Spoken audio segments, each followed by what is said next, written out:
दोस्तों, बिहार में जल्द ही चुनाव होने वाले हैं, लेकिन उससे पहले भूरा बाल वाली सियासत की वापसी ने हड़कंप मचा दिया है। लालू प्रसाद यादव का फॉर्मूला क्या बिहार का चुनावी नतीजा उलट पाएगा?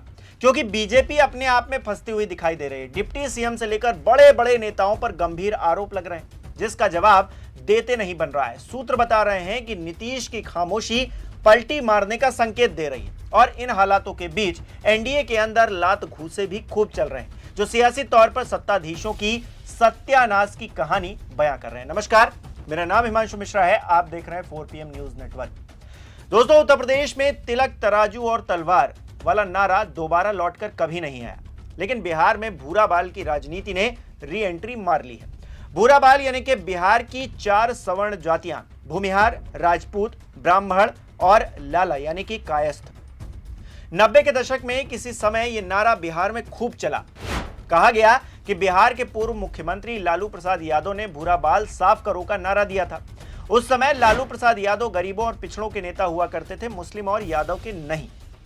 तब पिछड़ों के मसीहा लालू प्रसाद यादव ने नारा दिया और बिहार में यह नारा खूब गूंजा। हालांकि राजनीति बदली तो कहा गया कि लालू ने कभी यह नारा नहीं दिया, लेकिन सवाल यह नहीं है कि यह नारा लालू प्रसाद यादव ने दिया या नहीं दिया, या फिर यह नारा किसी ने भी दिया। सवाल यह है कि इस नारे की अब वापसी क्यों हो रही है और इससे क्या होने वाला है। आरजेडी के नेता अशोक महतो क्या सियासी संदेश देने की कोशिश कर रहे हैं? ये वही अशोक महतो हैं जिनकी पत्नी अनीता महतो पिछले साल मुंगेर लोकसभा सीट से राजद के टिकट पर चुनाव लड़ी थी। अशोक महतो का कहना है कि भूरा बाल पूरी तरह से साफ कर देना चाहिए। इससे पहले अतरी से राजद विधायक के सामने उनके समर्थकों ने भूरा बाल साफ करो का नारा दिया था। मुजफ्फरपुर में भी राजद के नेता ने यही नारा दोहराया। इसके बाद दूसरी तरफ से प्रतिक्रिया आनी शुरू हो गई। जदयू नेता आनंद मोहन कह रहे हैं कि इस बार भूरा बाल वाले तय करेंगे कि किसकी सरकार बनेगी। हालांकि बयानबाजी से उलट बिहार की चारों सवर्ण जातियां अपनी संख्या बढ़ाने के लिए टैक्टिकल वोटिंग करती हैं, यानी कि जिस पार्टी से अपनी जाति का उम्मीदवार होगा उसको सवर्ण वोट कर देंगे। लेकिन अति पिछड़ी जातियां, गैर यादव पिछड़े और दलित जातियां एकजुट होकर नीतीश कुमार के लिए वोट करती आई हैं। यही वजह है कि नीतीश अपना दबदबा बिहार की राजनीति में कायम रख पाते हैं। यहाँ एक बात और ध्यान देने वाली है कि बिहार का सामाजिक विमर्श 90 के दशक से बहुत आगे बढ़ चुका है, और अब इस तरह के नारों से अगड़ा बनाम पिछड़ा का चुनाव स्थापित करना बहुत ज्यादा मुश्किल काम है। हालातों पर निर्भर करेगा कि आगे क्या होगा। हालांकि उत्तर प्रदेश की राजनीति से अगर तुलना करें तो जिस तरह बिहार में भूरा बाल वाला नारा लगा, लगभग उसी समय यूपी में बहुजन समाज पार्टी के हवाले से तिलक तराजू और तलवार इनको मारो जूते चार का नारा लगा। इसमें ब्राह्मण, बनिया और राजपूत को निशाना बनाया गया। हालांकि मायावती को जल्द ही ये नारे की सीमा समझ में आ गई और उन्होंने हाथी नहीं गणेश है, ब्रह्मा विष्णु महेश है का नारा देकर चुनाव लड़ना शुरू किया। पूर्ण बहुमत की सरकार भी बनाई।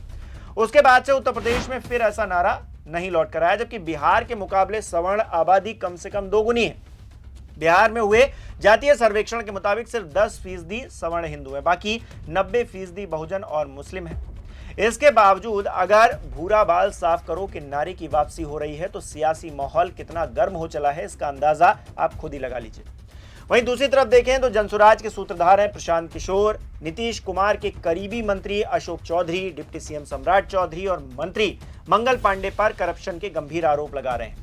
आरोपों के साथ सबूत के तौर पर दस्तावेज भी पेश कर रहे हैं। जैसे कि अशोक चौधरी नीतीश सरकार में ग्रामीण कार्य मंत्री हैं। उन्हें लेकर प्रशांत किशोर का आरोप है कि चौधरी और उनके परिवार ने पिछले 2 साल में करीब 200 करोड़ रुपए की जमीन खरीदी है।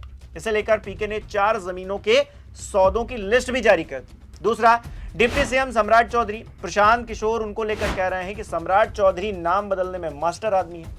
वो कांग्रेस नेता सदानंद सिंह को बम मारकर हत्या करने के केस में आरोपी हैं। नकली आयु प्रमाण पत्र बनाकर खुद को नाबालिग घोषित कर 6 महीने में जेल से बाहर आ गए। इनका पहले नाम राकेश कुमार था, जो बाद में राकेश कुमार उर्फ सम्राट चौधरी हो गया। बिहार बोर्ड के मुताबिक मैट्रिक्स में वो फेल हो गए। 2011 में खुद को 7वीं पास बताया।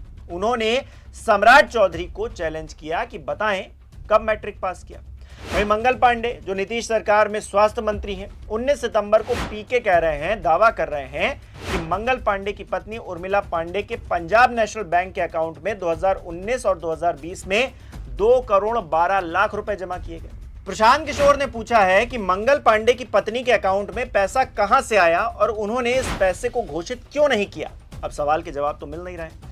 हैरानी की बात यह है कि आरोप लगने के लगभग एक हफ्ते बाद भी नीतीश कुमार ना तो कोई एक्शन ले रहे हैं और ना ही कोई रिएक्शन दे रहे हैं, जबकि यही नीतीश कुमार सिर्फ आरोप लगने पर 6 मंत्रियों से इस्तीफा ले चुके हैं, लालू प्रसाद यादव से गठबंधन तक तोड़ चुके हैं। ऐसे में उनकी खामोशी लोगों को चुभ रही है। क्या इसकी वजह नीतीश कुमार की सेहत से जुड़ी हुई है, या उनके करीबियों का दबाव है, या फिर चुनाव से पहले जातीय समीकरण ना बिगड़ जाए इसकी टेंशन है?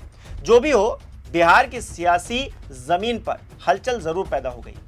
दूसरी तरफ देखें तो मोदी जी अपनी पुरानी रणनीति पर काम कर रहे हैं। वोट चोर गद्दी छोड़ के नारे के बीच में इमोशनल कार्ड खेलते हुए महिलाओं को पैसे बांट रहे हैं। 10,000 रुपए खाते में ट्रांसफर कर खुद को और नीतीश को उनका भाई बताने पर तुले हुए हैं। कह रहे हैं कि एक भाई तभी खुश होता है जब उनकी बहन स्वस्थ हो, परिवार खुश हो। आज आपके 2 भाई नरेंद्र और नीतीश मिलकर बहनों के लिए लगातार काम कर रहे हैं, लेकिन कुछ लोग इसे वोट खरीदना बता रहे हैं। चुनाव आ रहा है, चुनाव के आज शायद 1-1.5 महीने पहले हम चुनाव आ रहा है तो आपको 10,000 रुपए मिल रहे हैं। तो ऐलान हो गया है कि आपको 10,000 रुपए दिए जाएंगे। 20 सालों से यहां कौन सरकार में रहा? 20 सालों से किसने नीतियां बनाई? 20 सालों से 10,000 रुपए आपको क्यों नहीं दिए? अब चुनाव आ रहा है तो उन्होंने कह दिया कि 10,000 रुपए आपको मिलेंगे, लेकिन ये नहीं कह रहे कि हर महीने मिलेंगे। ये नहीं कह रहे कि आपका मानदेय 10,000 रुपए हो जाएगा, कि उसको बढ़ाकर हम आपको 10,000 रुपए देंगे। ये सिर्फ ये कह रहे हैं कि अब बड़ी संख्या में हम महिलाओं को 10,000 रुपए दे देंगे। क्यों? ताकि आप अपना वोट उनको दें। दोस्तों, इसी तरह विपक्षी पार्टियां जब लोगों को सुविधाएं देती हैं तो भाजपा वाले इसे अर्थव्यवस्था पर बोझ बताते हैं, खिलवाड़ करना बताते हैं। लेकिन अब जब सीधे सीधे 10-10 हजार रुपए महिलाओं के खातों में दिए जा रहे हैं तो अपनी ही तारीफ हो रही है। इससे समझा जा सकता है कि भाजपा इस समय साम दाम दंडभेद की सियासत करने को मजबूर हो गई है, यानी कि रास्ता कोई भी हो, जीत जरूरी है और जीत होनी ही चाहिए। अगर नहीं हुई तो फिर क्या होगा आने वाले समय में संशय बन जाएगा। लेकिन अपनों ने ही दिक्कतें भी खड़ी कर दी हैं, क्योंकि सीट बंटवारे को लेकर अभी तक चीजें फाइनल हुई नहीं है। चिराग मांझी कुशवाहा सीट को लेकर टेंशन में दिखाई दे रहे हैं और लगातार खींचतान हो रही है, शक्ति प्रदर्शन का खेल चल रहा है। इस बीच लात घूसे भी खूब चल रहे हैं। मुजफ्फरपुर के गायघाट में एनडीए कार्यकर्ता सम्मेलन में भारी बवाल देखने को मिला, जहां जेडीयू और लोजपा रामविलास के कार्यकर्ताओं में मारपीट और नारेबाजी हुई और कुर्सियां तक चल गई। इस सम्मेलन में जेडीयू के पूर्व विधायक महेश्वर यादव के बेटे प्रभात किरण और लोजपा रामविलास की पूर्व प्रत्याशी और वैशाली सांसद वीणा देवी की बेटी कोमल सिंह के समर्थकों में भिड़ंत हो गई। देखते ही देखते विवाद बढ़ गया, कार्यकर्ता एक दूसरे पर हमला करने लगे। अफरा तफरी के बीच महिलाएं और बच्चे जान बचाकर भागते दिखे। इसके अलावा जमुई में एनडीए कार्यकर्ता सम्मेलन में भी खूब हंगामा हुआ। मंत्री सुमित कुमार सिंह और पूर्व एमएलसी संजय प्रसाद के समर्थकों के बीच में मंच पर चढ़ने को लेकर विवाद हुआ। बात इतनी बढ़ गई कि दोनों नेताओं में नोकझोंक हुई, कार्यकर्ताओं में हाथापाई हो गई, जिसके चलते केंद्रीय मंत्री रामनाथ ठाकुर और जेडीयू के नेता श्याम रजक बिना भाषण दिए ही लौट गए। उन्होंने भाषण तक नहीं दिया। तो ये परिस्थितियां हैं बिहार के अंदर। एक तरफ तो नारे वापस आ रहे हैं, दूसरी तरफ एनडीए खेमे में भगदड़ मची हुई है। इंडिया ब्लॉक अपने तौर पर, जो महागठबंधन है, वो अपने तौर पर अपने बिसात बिछाता हुआ दिख रहा है बिहार में।